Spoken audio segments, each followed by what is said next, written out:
Le réchauffement climatique est une réalité et nous sommes tous individuellement responsables de nos décisions et de nos actes. C'est vrai. Aujourd'hui, le secteur du transport routier génère encore trop de gaz à effet de serre. Mais du coup, qu'est-ce qu'on fait, ou en tout cas, qu'est-ce qu'on peut faire ? C'est presque comme une voiture de course. Más o menos. Lo que hace que la flota sea 100% sostenible en el sentido que nosotros producimos.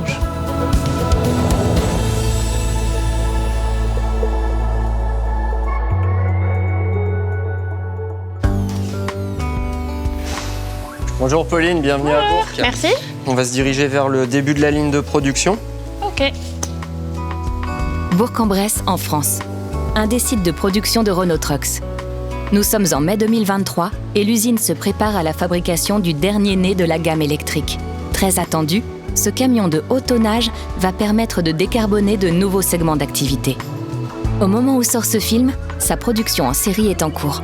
À la fin de notre process d'assemblage, on a le tout dernier nouveau-né de la marque, le Renault Trucks T-E-Tech. Donc, grande fierté pour nous, puisque véhicule de demain qui devient réalité. On a 3 éléments vraiment principaux sur le véhicule. Un centre de pilotage électrique du véhicule, une partie motorisation et boîte de vitesse, et puis enfin les batteries qui vont permettre le stockage de l'énergie. Écoute Pauline, moi j'ai fini la visite avec toi là. Je vais te laisser entre les mains de Christophe. Tu es la bienvenue quand tu souhaites sur le site de Bourg. Merci beaucoup. Bonjour Christophe. Bonjour Pauline. Alors comme tu le sais, on fait une série sur tout ce qui tourne autour de la décarbonation chez nous. Et du coup, l'arrivée du thé, qu'est-ce que ça t'évoque ? C'est le premier, entre guillemets, véritable véhicule haut tonnage chez Renault Trucks. Donc c'est quand même une première, on fait partie de cette aventure. Ce véhicule, il a été fabriqué il y a quelques semaines sur nos lignes série diesel, avec tous nos employés qui étaient vraiment motivés. Et puis voilà, aujourd'hui il est là, il est magnifique. Et puis c'est le premier d'une longue série, qui fait que dans quelques années, on sera au 100% électrique. Que des bonnes nouvelles.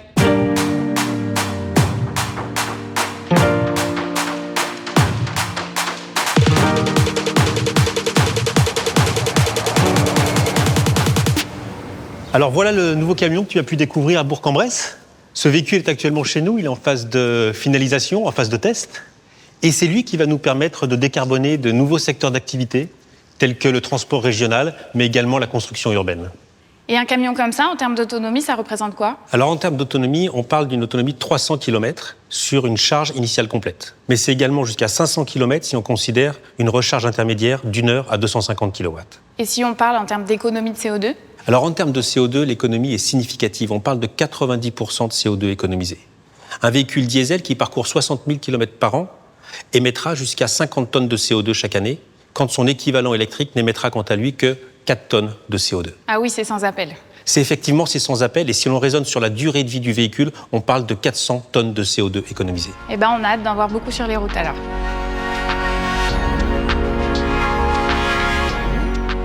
Que ce soit à destination de grands transporteurs propriétaires de flottes de plusieurs centaines de camions ou d'artisans, c'est la question de l'évolution de la logistique urbaine qui se pose. Comment assurer l'approvisionnement des biens et des services sur les derniers kilomètres sans allonger la facture climatique ? Alors, il y a un enjeu qui devient de plus en plus important, c'est celui de la logistique urbaine. On a un certain nombre de challenges à relever. Alors, c'est des sujets sur lesquels les transporteurs nous attendent, mais aussi la société nous attend, de manière très claire. On a plusieurs enjeux. On a les flux, effectivement, le trafic, comme on le voit aujourd'hui. On a la nécessité d'avoir du foncier. On a tous les problèmes liés à la décarbonation et à la qualité de l'air. Qu'est-ce que les constructeurs comme nous peuvent faire pour contribuer à l'amélioration de tous ces enjeux ? Alors on a effectivement cet enjeu de décarbonation, donc on voit bien que les constructeurs développent des flottes de véhicules électriques, effectivement un gros enjeu sur produire une flotte en quantité, en qualité et avec des prix raisonnables et un délai d'accès rapide. Et puis aussi si on veut encourager le recours à la cyclo-logistique, l'intermodalité, il va falloir inventer le conteneur de la logistique urbaine, donc qui va permettre de transférer la marchandise facilement avec le moins de manutention possible d'un type de véhicule à un autre, de manière à pouvoir utiliser le bon véhicule au bon endroit. Donc ça, c'est aussi une solution. Et puis la dernière solution, c'est de réfléchir à des espaces pour accueillir les marchandises et permettre la désynchronisation des flux.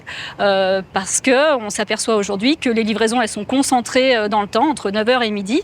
Et l'idée, c'est d'imaginer des solutions qui vont permettre d'aller livrer les destinataires en leur absence, et ils récupéreront la marchandise quand ils seront disponibles. Merci Florence, et quand je vois ce que vous évoquez, ce sur quoi on travaille, je pense qu'on est parfaitement synchronisés. Merci à vous en tout cas, je suis partante. Un industriel qui fabrique des camions doit pouvoir accompagner les nouveaux besoins et être présent sur les nouveaux marchés, depuis la longue distance jusqu'au dernier kilomètre. Il faut aussi faire évoluer les métiers et adapter les savoir-faire. Renault Trucks a choisi d'étendre sa gamme pour répondre à tous les challenges de la mobilité. Quand on parle de transformation, ici c'est vraiment pour moi un très bel exemple. L'usine moteur produit aujourd'hui des vélos cargo pour accompagner la décarbonation. On pourrait s'étonner de se dire pourquoi une usine moteur produit des vélos cargo, mais pour nous c'était complètement naturel. Tu vois que c'est organisé comme une ligne d'assemblage.